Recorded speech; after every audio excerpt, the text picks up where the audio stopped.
నిరుద్యోగ యువతీ యువకులకు ఉపాధి అవకాశాలు కల్పించేందుకు నర్సాపూర్ కాంగ్రెస్ పార్టీ నియోజకవర్గ ఇన్ఛార్జ్ మనతో ఉన్నారు. ఆయనతో మాట్లాడిద్దాం. అయితే ఈ ఆలోచన ఎలా వచ్చింది తెలుసుకుందాం. రాజిరెడ్డి గారు నమస్తే. అసలు ఈ ఆలోచన ఎలా వచ్చింది? ఉద్యోగ ఉపాధి అవకాశాలు ఇక్కడ ఎలా ఉంటాయి?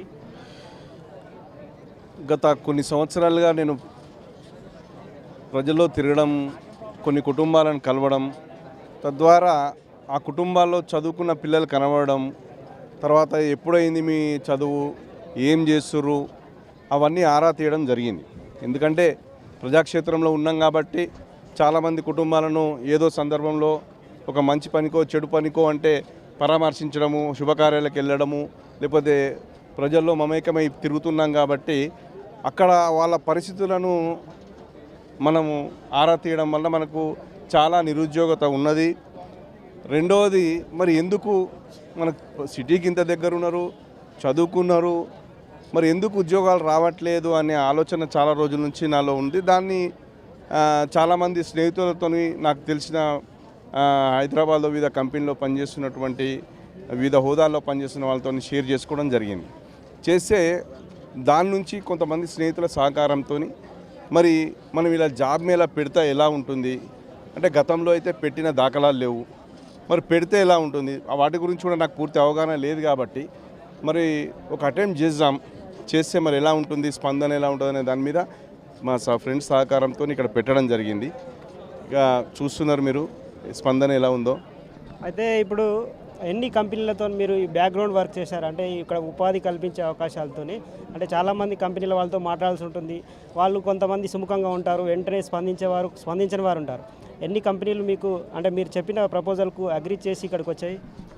దాదాపు చాలా కంపెనీలతోనే నాకు నేను ప్రత్యక్షంగా కానీ పరోక్షంగా కానీ నా స్నేహితుల ద్వారా, పరిచయస్తుల ద్వారా చాలా అటెంప్ట్స్ చేయడం జరిగింది. దాంట్లో కొంతమంది గ్రామీణ ప్రాంతం కాబట్టి మరి లాజిస్టికల్ ప్రాబ్లమ్స్ దాని గురించి ఆలోచన చేసి కొంతమంది వెనకడిగి వేయడం జరిగింది. కొంతమంది నాకున్న ఉత్సాహము ప్లస్ నేను వాళ్ళని కన్విన్స్ చేసిన విధానము, వాటి వలన ప్లస్ నా ఫ్రెండ్స్ నాకు సహకారం చేసిన విధానం వలన చాలామంది కంపెనీలు రావడం, చాలా పెద్ద కంపెనీలు వచ్చినాయి. మీరు చూశారు, దాదాపు 60 పైచిలకు కంపెనీలు వచ్చాయి. మరి రిజిస్ట్రేషన్ ప్రాసెస్ కూడా స్టార్ట్ అయిపోయింది. మీరు ఇక్కడ వస్తున్న స్పందన కూడా గమనిస్తారు. ఇక్కడ వస్తున్న నిరుద్యోగులు అందులో వాళ్ళ స్పందన ఏ విధంగా మీతో మాట్లాడుతుంటారు? కొంతమంది వచ్చి, అంటే వివిధ గ్రామాల నుంచి వస్తూ ఉంటారు. ఇలాంటి కార్యక్రమాలు గతంలో ఎన్నడూ చేయలేదు, ఇప్పుడు నిర్వహించడం పట్ల ఎట్లా స్పందన ఉంది? అంటే ఇంతకుముందు జాబ్ అంటే వాళ్ళు ఏదో అటెంప్ట్ చేసి ఉంటారు, ఎక్కడ హైదరాబాద్లో కానీ ఎక్కడనో అటెంప్ట్ చేసి ఉంటారు. 1-2 అటెంప్ట్లకు ఏదైనా వాళ్ళకు సానుకూలంగా రాకపోతే నిరుత్సాహపడిపోవడము, గ్రామాల్లో నుంచి ఇంకా మళ్ళీ అంత దూరం ఏమి వెళ్తాము, ఒక రకమైన ఫోబియా ఉంటుంది వాళ్ళకి పోయడం. కానీ మన ప్రాంతానికే కంపెనీలు రావడం అనే దాంతో మళ్ళీ వాళ్ళలో మళ్ళీ అటెంప్ట్ చేయాలనే ఆలోచన రావడం అయితే ఇప్పుడు వాళ్ళ ముఖాల్లో గమనిస్తున్నాను. ప్లస్ వాళ్ళకు నా ఇంట్రడక్టరీ స్పీచ్లో కూడా చెప్పిన నేను ఏమనంటే, మీకు ఇక్కడ అవకాశాలు ఒకవేళ రాకపోయినా, అందరికీ రాకపోయినా, కొంతమందికే వచ్చినా మీరు అటెంప్ట్ చేస్తూ ఉండండి, మీకు అవకాశాలు కల్పిస్తూనే ఉంటా. అది జాబ్ మేళా రూపంలో దాదాపు 6 నెలలకు ఒకసారో ఏడాదికి ఒకసారి జరిపినా, కానీ నాకున్నటువంటి సంబంధాలతోని ఇది నిరంతర ప్రక్రియలా చేపడతాను. మీకు మళ్ళీ అక్కడ కూడా మళ్ళీ ఇంటర్వ్యూలు కల్పిస్తూ ఉంటాను. మీరు ఏదైనా అప్డేట్ కావాల్సి ఉంటే కూడా మీరు అప్డేట్ చేసుకుంటూ ఉండండి. నా వంతు ప్రయత్నం నేను చేస్తానని చెప్పడం జరిగింది. అందరూ కూడా చాలా ఆనందం వ్యక్తం చేశారు. ఇది కేవలం నర్సాపూర్కే పరిమితం అవుతుందా, లేదంటే జిల్లాలోని అన్ని ప్రాంతాల్లో చేయాలనే ఆలోచన ఉందా మీకు? ఈ జాబ్ మేళా కార్యక్రమం మేము ఏదైతే ఆలోచన చేసి ప్రచార మాధ్యమాల్లో పెట్టడం జరిగిందో, నాకు మీరు నమ్మరు, ఉమ్మడి జిల్లాలో మిగతా కాన్స్టిట్యున్సీలు, మరి ఉమ్మడి జిల్లా దాటి కూడా చాలామంది వచ్చారు. కొంతమంది హైదరాబాద్లో చుట్టుపక్కల ప్రాంతంలో ఉన్న వాళ్ళు కూడా నాకు ఫోన్లు చేశారు. కాబట్టి నాకు తెలిసి దాదాపు ఒక 20-25% కంటే దాటి కూడా బయట వాళ్ళే కనబడుతున్నారు నాకు. అది నాకైతే స్పష్టంగా కనబడుతున్నది. కాబట్టి బయటకు కూడా ఈ ప్రచారం జరిగింది, బయట వాళ్ళు కూడా రావడం జరిగింది. కాంపిటేటివ్ ఎగ్జామ్స్ ప్రిపేర్ అవుతూ ఉంటారు చాలామంది, అంటే ఫెయిల్ అవుతూ ఉంటారు, గవర్నమెంట్ ఎగ్జామ్స్ రాక అటెంప్ట్స్, అట్లాంటి వాళ్ళకు ఇది కొంత తోడ్పాటును అందించడం, కొంత వాళ్ళకు ఉపశమనం కలిగించే అంశం అని చెప్పుకోవచ్చు. అట్లాంటి ఆస్పిరెంట్స్కు మీరేం చెప్తారు? ఇది పూర్తిగా ప్రైవేట్ రంగంలో జాబ్స్. ఇవి కాంపిటేటివ్ ఎగ్జామ్స్ అనేది అదొక కోణం. మళ్ళీ అదేంటంటే వాళ్ళు గవర్నమెంట్ జాబ్స్ను, పబ్లిక్ సెక్టార్ అండర్టేకింగ్లో జాబ్స్ కొరకు ప్రయత్నం చేసేవాళ్ళు.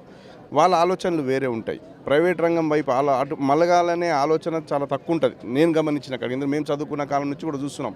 కాంపిటేటివ్స్ ప్రిపేర్ అయ్యేటోళ్ళు కాంపిటేటివ్ ఎగ్జామ్స్ గ్రూప్ 1 గ్రూప్ 2 తర్వాత constable exams, SI exams, teacher exams వీటిపైపు ఆలోచనలు సాగుతాయి.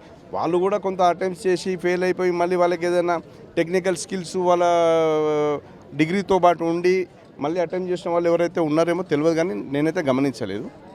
ఇక్కడ ఎలాంటి ఉద్యోగాలు ఎక్కువ వస్తాయి అంటే ఎక్కువ మార్కెటింగా, లేదంటే టెక్నికల్ ఆస్పెక్ట్సా, లేదంటే ఇంకా ఏ రంగాల కంపెనీలతో మీరు మాట్లాడారు? చాలా వచ్చినాయి. ఇప్పుడు మీరు చూసే సాఫ్ట్వేర్ ఉన్నది, తర్వాత ఈ కామర్స్ ఉన్నది, బ్యాంకింగ్ ఉంది, ఫార్మా ఉన్నది, మీకు ఇప్పుడు ఇంకా వేరే డీమార్టు ప్లస్ డాక్టర్ రెడ్డి వాళ్ళకి సంబంధించినది, హెల్త్కి సంబంధించిన వాటికి కూడా నర్సింగ్ చాలా ఉన్నాయి.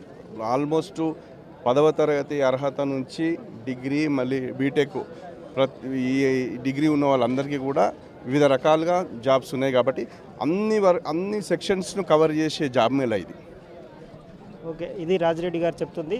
నిరుద్యోగ యువతీ యువకులకు ఉపాధి కల్పించాలనే ఉద్దేశంతో, ముఖ్యంగా గ్రామీణ ప్రాంతాల వారికి ఉపాధి లభించాలనే నా లక్ష్యము, అదే ఉద్దేశంతో జాబ్ మేళా నిర్వహిస్తున్నారని ఆయన చెప్తున్నారు. కెమెరామెన్ శ్రీకాంత్, నాగేష్, జీ న్యూస్, నర్సాపూర్ నుంచి.